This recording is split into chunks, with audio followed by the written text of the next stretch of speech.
তো আমার প্রিয় ভাইরা, আল্লাহ পাক রব্বুল আলামিন আমাদেরকে স্পষ্ট ভাষায় তিনটা মেসেজ প্রদান করেছে। এক নাম্বার হলো লা তাত্তাখিযুল ইয়াহুদা ওয়ান নাসারা আউলিয়া, ইহুদি খ্রিস্টান কখনো আমাদের বন্ধু হইতে পারে না। বা'দুহুম আউলিয়া বা'দ, তারা একে অপরের বন্ধু। ওয়া মান ইয়াতাওয়াল্লাহুম মিনকুম ফাইন্নাহু মিনহুম, যারা তাদের অনুসরণ করবে, তাদেরকে আইডল বানাবে, তারাও তাদের অন্তর্ভুক্ত হবে। এখন আপনারাই বলেন, বর্তমান 2026 যেই বিশ্বকাপ ফুটবল চলছে, এই বিশ্বকাপ ফুটবলে আমাদের মুসলিমদের তরুণদের এমন উন্মাদনা চোখে পড়ে কিনা? গায়ে ইহুদিদের জার্সি, গায়ে অমুসলিমদের জার্সি, নিজের বাড়ির গাছের উপরে আর্জেন্টিনা আর ব্রাজিলের পতাকা আছে না নাই? ইসলাম আমাদেরকে শরীয়ত সম্মতি দৃষ্টিকোণ থেকে কোন খেলার ব্যাপারে উদ্বুদ্ধ করেছে, কোন খেলা আমাদের জন্য জায়েজ করেছে। আমাদের ধর্মের দৃষ্টিকোণ থেকে তাকাইলে অধিকাংশ তাদের কার্যকলাপ এইগুলো না জায়েজ আমাদের জন্য। যারা ইসলাম ধর্ম অবলম্বন করে না, ইহুদি হোক, খ্রিস্টান হোক, নাসারা হোক, হিন্দু হোক, বৌদ্ধ হোক, তাদের কথা আমাদের জন্য না জায়েজ। কারণ আমাদের একটা মাপকাঠি আছে, আমাদের একটা জীবন সংবিধান আছে। এই জীবন সংবিধান আমাদেরকে যেই রাস্তায় যাওয়ার ব্যাপারে উদ্বুদ্ধ করে, যেই রাস্তায় যাওয়ার অনুমতি প্রদান করে, সেই রাস্তায় আমরা যেতে পারি। আর যেই রাস্তায় যাইতে নিষেধ করে, সেই রাস্তায় একজন মুসলিম হিসাবে আপনার আমার জন্য যাওয়া বৈধ নয়। ঠিক না? প্রিয় উপস্থিতি, দুনিয়ার মাঝে মানুষরা তাদের সময়কে ব্যয় করার জন্য, তাদের সময়কে পার করার জন্য বিভিন্ন পন্থা অবলম্বন করে থাকে। এর মাঝে অন্যতম একটা পন্থা, রাস্তা হলো খেলা। যে খেলার মাধ্যমে সে চাই সেই খেলাটা ফুটবল হোক, চাই সেই খেলাটা ক্রিকেট হোক, চাই সেই খেলাটা অন্য যে কোনো পর্যায়ে হোক না কেন, যে খেলার মাধ্যমে মানুষরা তাদের সময়কে পার করছে, এই খেলার জন্য আমরা আমাদের যে সময়কে ব্যয় করছি, আসলে এই সময়টা ব্যয় করা আমাদের জন্য সঠিক, আসলে এই খেলা দেখাটা আমাদের জন্য জায়েজ কিনা। ইসলাম আমাদেরকে শরীয়ত সম্মতি দৃষ্টিকোণ থেকে কোন খেলার ব্যাপারে উদ্বুদ্ধ করেছে, কোন খেলা আমাদের জন্য জায়েজ করেছে। আজকে তিনটি নিয়ম আপনাদের সামনে তুলে ধরব। কোন খেলার মাঝে যদি এই তিনটি কাজ পাওয়া যায়, তাহলে সেই খেলাটা জায়েজ। আর যদি এই তিনটি কাজ পাওয়া না যায়, তাহলে সেই খেলাটা না জায়েজ। এখন আসুন সেই দিকে আলোচনায় যাওয়ার পূর্বে আমরা সর্বপ্রথম জেনে নেব, যেহেতু বর্তমান 2026 বিশ্বকাপ ফুটবল ম্যাচ যেটা চলছে, এইখানে আমরা লক্ষ্য করলে দেখতে পাবো আমাদের ধর্মের দৃষ্টিকোণ থেকে তাকাইলে অধিকাংশ তাদের কার্যকলাপ এইগুলো না জায়েজ আমাদের জন্য। যারা ইসলাম ধর্ম অবলম্বন করে না, ইহুদি হোক, খ্রিস্টান হোক, নাসারা হোক, হিন্দু হোক, বৌদ্ধ হোক, তাদের কথা আমাদের জন্য না জায়েজ। কারণ আমাদের একটা মাপকাঠি আছে, আমাদের একটা জীবন সংবিধান আছে। এই জীবন সংবিধান আমাদেরকে যেই রাস্তায় যাওয়ার ব্যাপারে উদ্বুদ্ধ করে, যেই রাস্তায় যাওয়ার অনুমতি প্রদান করে, সেই রাস্তায় আমরা যেতে পারি।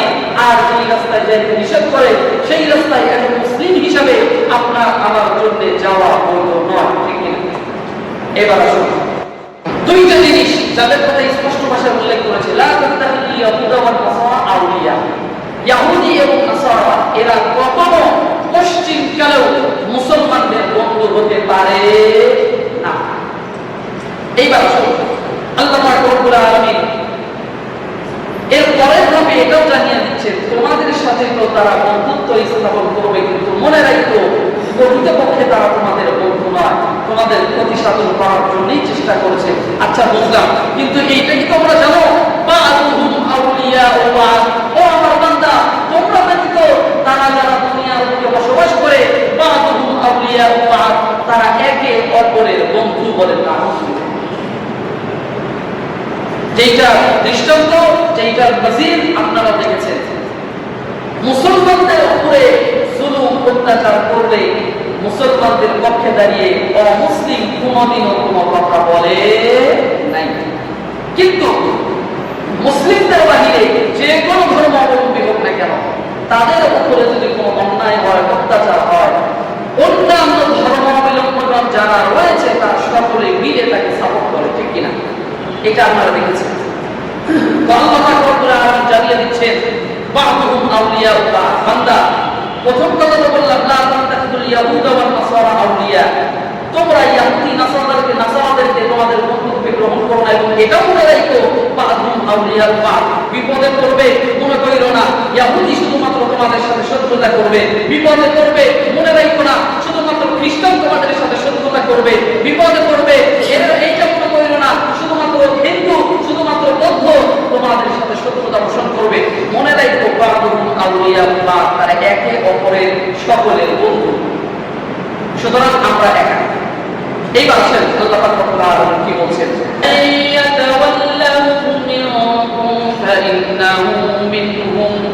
আল্লাহ পাক রব্বুল আলামিন জানিয়ে দিলেন বান্দা ইহুদি নাসারা কোনদিন তোমাদের বন্ধু হইতে পারে না, বাদুম আউলিয়া বাদ, ও আমার প্রিয় বান্দা মনে রাখো তারা একে অপরের বন্ধু। আর আরেকটা কথা আমাদের দিক থেকে স্মরণ রাখো, ওয়ালাইয়াতাওয়াল্লাহুম মিনকুম ফাইন্নাহু মিনহুম, আমি আল্লাহ পাক রব্বুল আলামিন তোমাদের কাছে যে গ্রন্থকে নাযিল করেছি, যে পবিত্র কালামুল্লাহ তোমাদের জীবন সংবিধান হিসেবে তোমাদের কাছে প্রেরণ করেছি, ও আমার প্রিয় বান্দা মনে রাখো যদি এই কালামুল্লাহর বিধানকে দূরে ঠেলে দিয়ে ইহুদি নাসারা খ্রিস্টানদের ধর্ম থেকে তোমরা তাকাও, তাদেরকে অনুসরণ করো, তাদেরকে তোমাদের আইডল বানাও, মনে রাখো ওয়ামাইয়াতাওয়াল্লাহুম মিনকুম ফাইন্নাহু মিনহুম, যারা তাদেরকে অনুসরণ করবে, যারা তাদেরকে আইডল বানাবে, যারা তাদেরকে ফলো করে চলবে, ও আমার বান্দা ওই সকল লোক তাদেরই অন্তর্ভুক্ত হবে, বলেন নাউযুবিল্লাহ। তাহলে এইটা আমাদের জন্য আরো গুরুত্বপূর্ণ। তিনটা ভাগে কথা বলছে। 3 নম্বর অংশে আল্লাহ পাক রব্বুল আলামিন বলছে তোমরা যদি তাদের অনুসরণ করো তাহলে মনে রাখবে তোমরাও তাদের একজন, তুমি আমার করো না, তুমি আমার কোনো বান্দা হইতে পারো না। আল্লাহ পাক রব্বুল আলামিন জানিয়ে দিলেন। এইবার শেষ আল্লাহ তাআলা আয়াতে কারিমার শেষ অংশে আরো একটি মেসেজ প্রদান করছে। আল্লাহ পাক রব্বুল আলামিন বলেন, ইন্নাল্লাহা লা ইয়াহদিল কওমাল যালিমিন।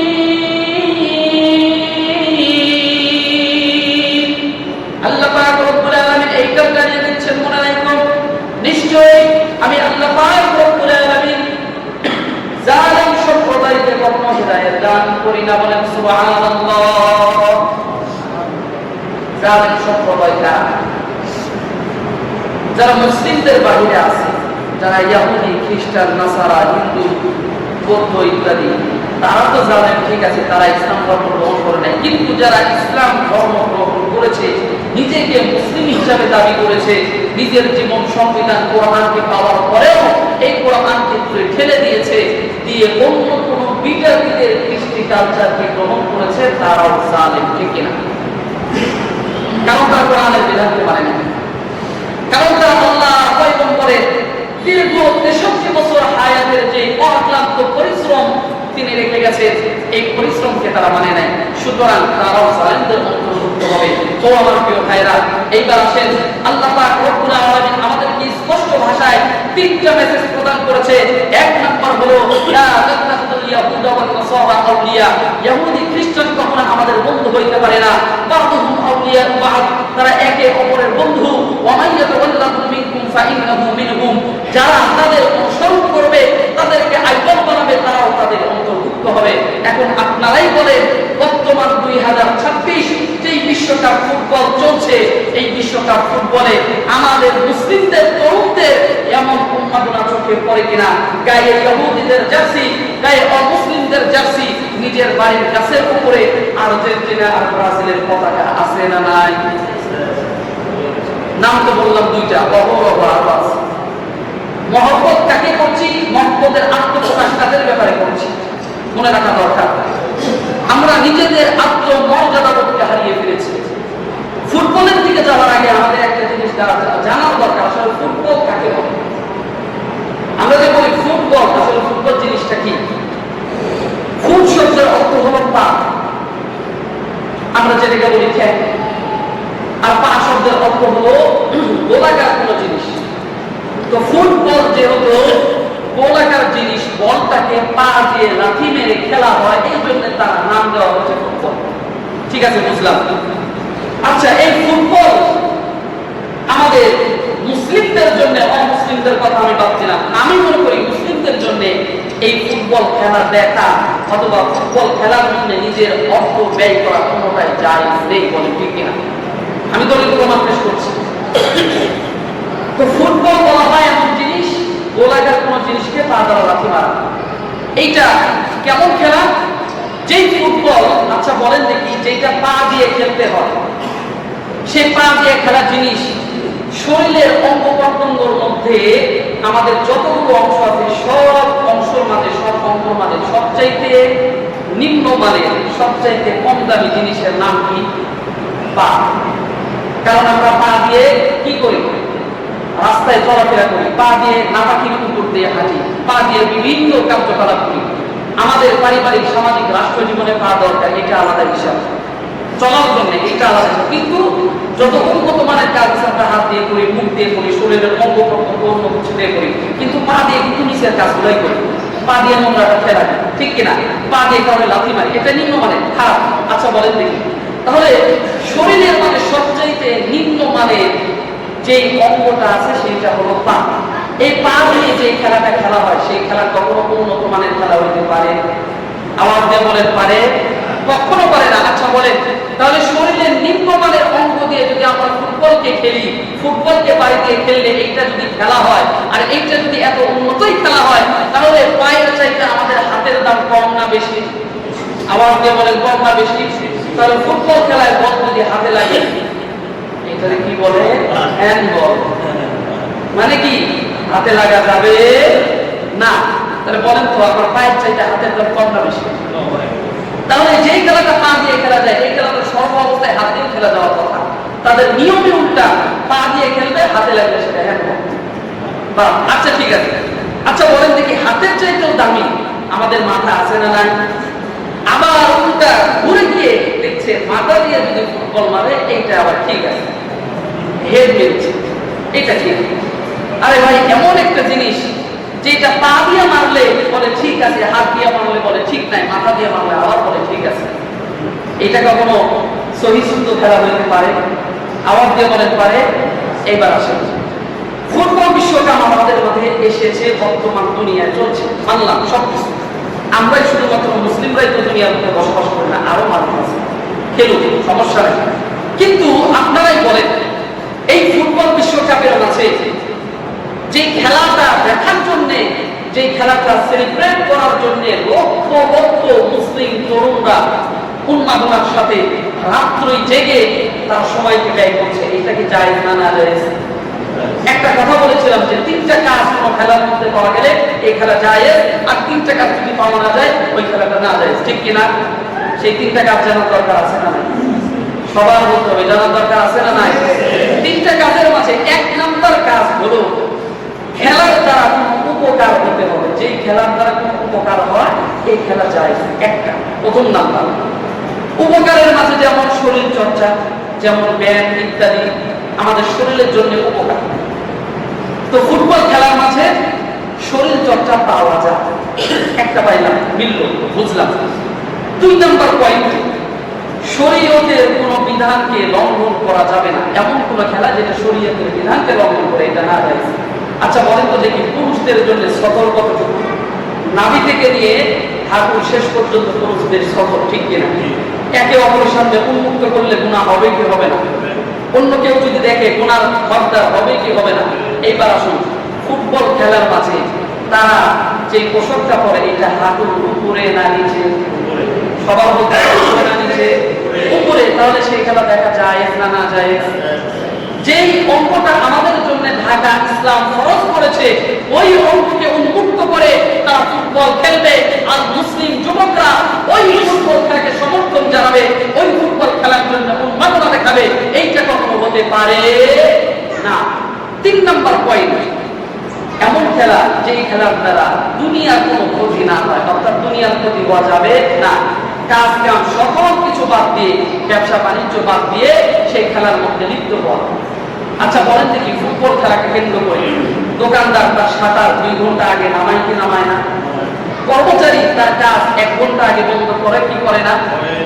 সন্তান তার বাড়িতে 1 ঘন্টা আগে আসার জায়গায় 3 ঘন্টা পরে আসে কি আসে না?